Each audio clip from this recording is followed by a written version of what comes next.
Hello everyone, welcome to కథల సవ్వడి.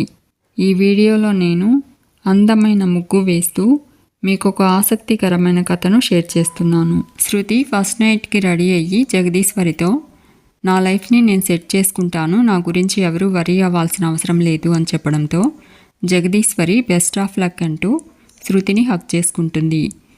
శృతిని చూస్తూ ఉన్న సరోజ హ్యాపీగా ఫీల్ అవుతూ వెళ్ళిపోతుంది.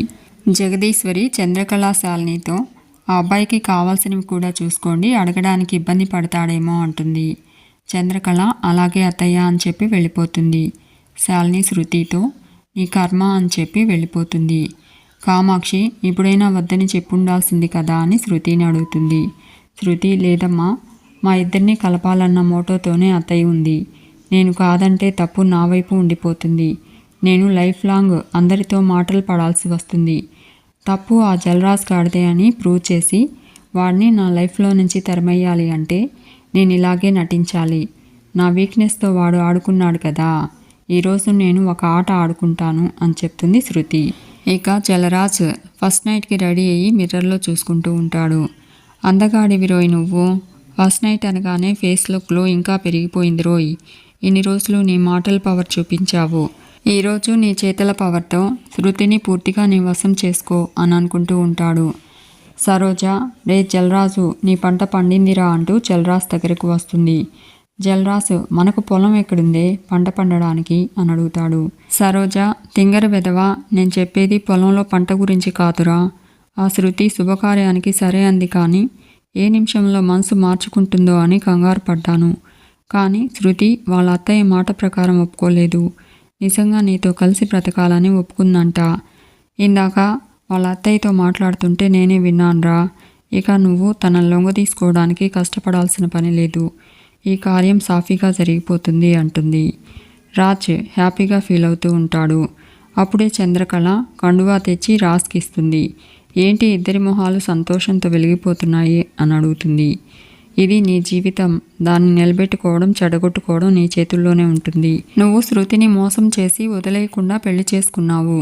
ఆ ఒక్క విషయంలోనే అత్తయ్య నిన్ను కన్సిడర్ చేసి నీ తప్పుని సరిదిద్దుకునే అవకాశం నీకు ఇచ్చింది అంటూ రాజ్తో మాట్లాడుతూ ఉంటుంది చంద్రకళ.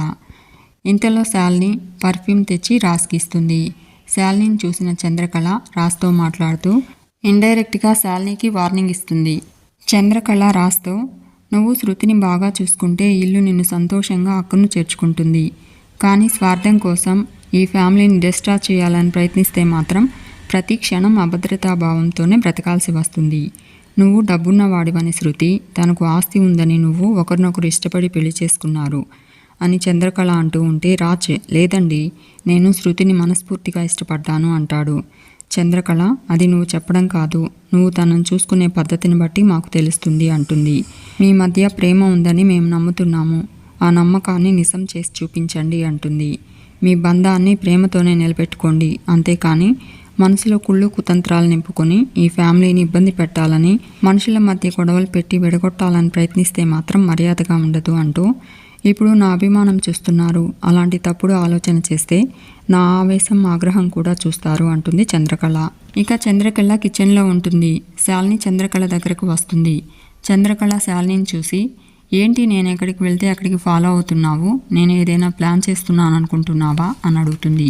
శాలిని చంద్రకళతో ఇందాక జలరాజ్ గాడికి క్లాస్ పీకుతూ నన్ను ఇండైరెక్ట్గా పాయింట్అవుట్ చేశావు కదా, అది తప్ప ఇంకేమీ చేయలేవు అంటుంది. నా గురించి బయటపెట్టి నన్ను ఇంటికి దూరం చేస్తానని ఛాలెంజ్ చేశావు, కానీ ఏమైంది, నువ్వే నీ భర్తకు దూరం అయ్యావు అంటుంది. చంద్రకళ మా మధ్య దూరం పెరిగిందని నువ్వు నమ్ముతున్నావన్నమాట అని అనుకుంటుంది. శాలిని ఛాలెంజ్లో నేనే గెలిచాను చంద్ర, నేను చెప్పినట్టుగానే నీకు బావగారికి మధ్య మనస్పర్ధలు తీసుకొచ్చాను, నీ మీద ఆయనకు మనసు విరిగేలా చేశాను, నీ బలాన్ని పూర్తిగా లాగేసి నిన్ను శక్తిహీనురాలిగా మార్చాను. ఇప్పుడు నేను అనుకున్నది సాధించకుండా ఎవ్వరూ అడ్డుపడలేరు, నీతో సహా అంటుంది. చంద్రకళ కలగంటున్నావా అని అడుగుతుంది. శాలిని ఈ ఇంటిని నిలబెట్టాలనే నీ కళ నిజం కాదని చెప్తున్నాను. నీకు బావగారికి మధ్య ఏర్పడిన గ్యాప్ని తొందరలోనే అఘాతంలా మార్చి నిన్ను అందులోంచి బయటకు రానివ్వకుండా చేస్తాను, చూస్తుండు అంటుంది శాలిని. చంద్రకళ ఆట పూర్తయ్యే వరకు గెలుపు ఎవరిదో డిసైడ్ కాకూడదు అంటుంది. చివరి క్షణంలో కూడా గెలుపు తలకిందులయ్యే ఛాన్స్ ఉంటుంది. ఇప్పుడు మా ఆయన నన్ను అపార్థం చేసుకోవచ్చు, అందరి ముందు తిట్టొచ్చు, కోపంతో నన్ను దూరం పెట్టొచ్చు. కానీ పడ్డవాళ్ళు ఎప్పుడు చెడ్డవాళ్ళు కాదు కదా. కింద పడ్డ కెరటం మళ్ళీ పైకి లేస్తుంది. నేను కెరటం లాంటి దానిని. పడడం లేవడం నాకు కొత్తేమీ కాదు. ఎన్నిసార్లు పడ్డా మళ్ళీ లేస్తాను, పోరాడతాను. కొన్నిసార్లు పెద్ద విషయాలలో గెలుపు సాధించడానికి చిన్న చిన్న త్యాగాలు చేయక తప్పదు. ఈ ఇంటికి సంతోషం అందించడం కోసం నేను మా ఆయనతో కలిసుండే సంతోషాన్ని త్యాగం చేస్తున్నాను. అది నీ గెలుపని నువ్వు పొంగిపోవడం పొరపాటు శాలిని అంటూ అప్పుడే స్టవ్ మీద పాలు పొంగుతూ ఉండడం చూపెట్టి, నీ గెలుపు ఈ పాల పొంగు లాంటిది, ఇలాగే ఎక్కువసేపు నిలబడదు అంటూ స్టవ్ ఆఫ్ చేస్తుంది చంద్రకళ. ఇప్పుడు క్రాంతి నిన్ను పూర్తిగా నమ్మి నీ తప్పుల్ని కనిపెట్టలేకపోవచ్చు. మా ఆయన నేను తప్పు చేసి మభ్య పెడుతున్నానని ప్రస్తుతానికి నమ్మొచ్చు, కానీ అవేవి శాశ్వతం కాదు అంటుంది చంద్రకళ. శాలిని అయ్యేలా చేస్తాను అంటుంది. అన్యోన్యంగా కలుసున్న మీ మధ్య అగ్గి రాజేసిన దానిని, ఆ మంటను పెంచి మీ బంధాన్ని బూడిద చేయలేనా అంటుంది. చంద్రకళ అంతదాకా నేనెందుకు ఊరుకుంటాను శాలిని? నువ్వు నా కాపురాన్ని కాల్చేసేలోపే నేను నీ కుతంత్రాన్ని క్రాంతికి తెలిసేలా చేస్తాను. ఈ ఇంట్లో నీ ఉనికే లేకుండా చేస్తాను. అది అసలైన గెలుపు. ఆ గెలుపు తొందరలోనే నేను దక్కించుకుంటాను, చూస్తుండు అంటుంది. చంద్రకళ మాటలు విని శాలిని టెన్షన్ పడుతూ సీరియస్గా ఆలోచిస్తూ వెళ్ళిపోతుంది. ఇక శృతిని రాసిని గది దగ్గరకు తీసుకొస్తారు. చంద్రకళ పాల గ్లాస్ తీసుకొస్తూ ఉంటుంది. సరోజ జలరాజుతో, రే జలరాజు, మన వంశాన్ని అభివృద్ధి చేయాలిరా, సంవత్సరం తిరిగేలోపు పన్నంటి బిడ్డ పుట్టాలి అంటుంది. కామాక్షి అబ్బో గొప్ప వంశం మరి అంటుంది. రఘురాము జలరాజుతో, రాజు, కొత్త జీవితాన్ని ఆనందంగా ఆహ్లాదకరంగా మలుచుకోండి, జరిగిన విషయాలు మర్చిపోయి హ్యాపీగా సంసారాన్ని చక్కబెట్టుకోండి, కాపురం నిలబెట్టుకోండి అంటాడు. జగదీశ్వరి ఏ పొరపచ్చాలు లేకుండా సంతోషంగా ఉండండి అంటుంది.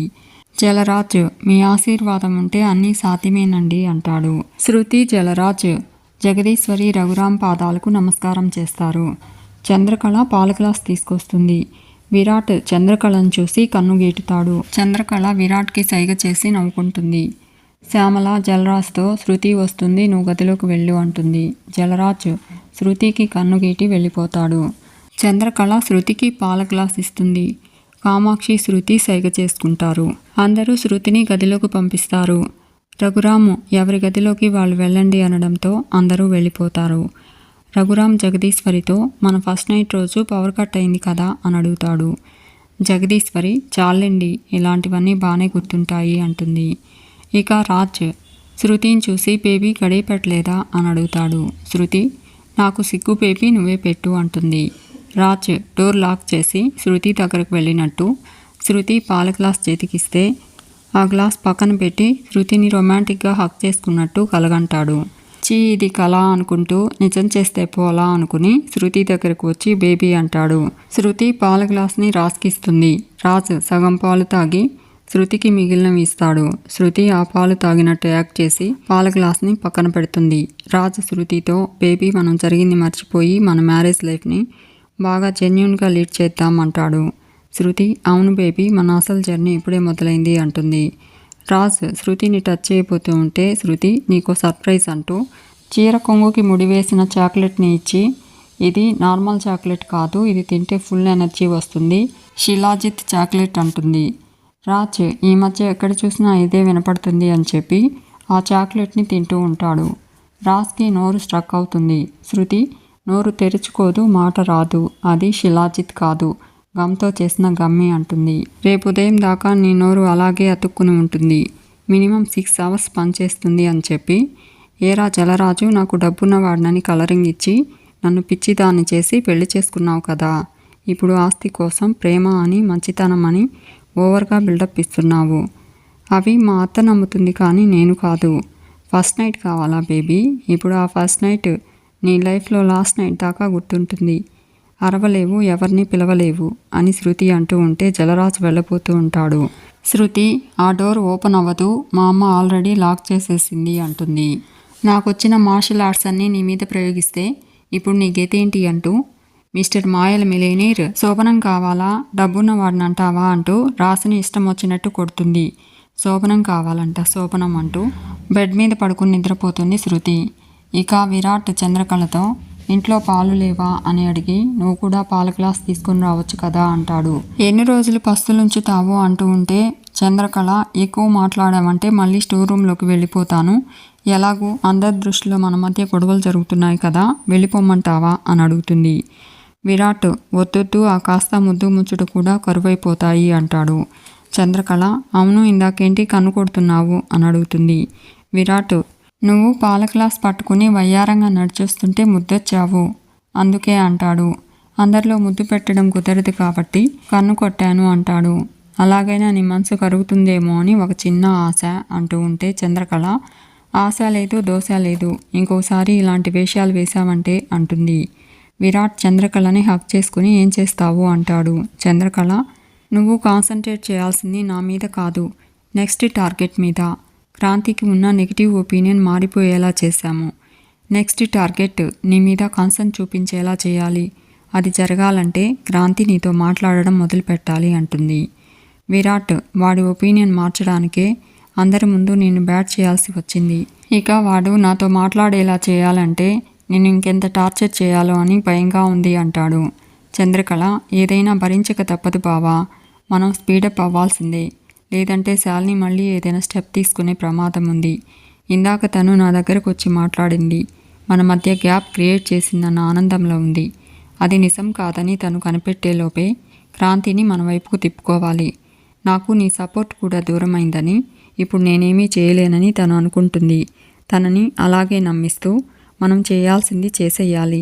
శాలినికి మన మీద ఎక్కడా డౌట్ రాకుండా జాగ్రత్తగా స్టెప్ తీసుకోవాలి అంటుంది చంద్రకళ. విరాట్ అవును చంద్ర అంటాడు. ఈసారి మనం ఆ శాలిని కన్నా ఒక అడుగు ముందే ఉండాలి. క్రాంతి నాతో మాట్లాడడానికి ఏదైనా ఒక మూమెంట్ దొరికితే చాలు, వాడి మీద నాకున్న అభిమానాన్ని బయటపెట్టి మళ్ళీ నాతో ఎప్పట్లా మూవ్ అయ్యేలా చేస్తాను అంటూ ఒక్క మూమెంట్ అని అనుకుంటూ ఉంటాడు విరాట్. ఇక క్రాంతి శాలినితో ఏం మాట్లాడుతున్నావు శాలిని, నేను మా అన్నయ్యతో క్లోజ్గా ఉండడం నీకు ఇష్టం లేదా అని అడుగుతాడు.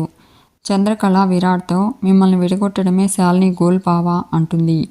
శాలిని విరాట్తో మెల్లిగా బావగారిని నీకు దగ్గర చేసి ఆ తర్వాత నన్ను దోషిని చేయడానికి ఈ డ్రామా అంతా ప్లే చేస్తుంది క్రాంతి అంటుంది. చంద్రకళ విరాట్తో ఆ కన్ఫ్యూజన్ నుంచి క్లారిటీ కావాలని ట్రై చేస్తాడు క్రాంతి అంటుంది. క్రాంతి శాలినితో క్లారిటీ తీసుకోవాల్సిందే శాలిని అంటాడు. చంద్రకళ విరాట్తో డైరెక్ట్గా వచ్చి అడుగుతాడు అంటుంది. క్రాంతి శాలినితో ఇలాంటి ప్రశ్న వేస్తానని అన్నయ్య ఎక్స్పెక్ట్ చేస్తుండడు కాబట్టి ఖచ్చితంగా తడబడతాడు. అదే జరిగితే క్లారిటీ వచ్చేసినట్లే అంటాడు. శాలిని ఇలాంటి విషయాలు అకస్మాత్తుగానే అడగాలి, అప్పుడే నిజం తెలుస్తుంది అంటుంది. చంద్రకళ విరాట్తో అడిగితే సమాధానం చెప్పడం కష్టం బావా అంటుంది. విరాట్ మరి ఎలా చంద్ర అని అడుగుతూ ఉంటాడు. క్రాంతి శాలినితో లేటెందుకు శాలిని, పద వెళ్ళి అడుగుదాం అంటాడు. చంద్రకళ విరాట్ని ప్రిపేర్ చేసి హ్యాపీగా వెనక్కి తిరిగి తమ దగ్గరకు వస్తున్న క్రాంతి శాలినిలను చూస్తుంది. మీకు ఈ వీడియో నచ్చితే లైక్ చేయండి, షేర్ చేయండి, తప్పకుండా సబ్స్క్రైబ్ చేసుకోండి. Thanks for watching.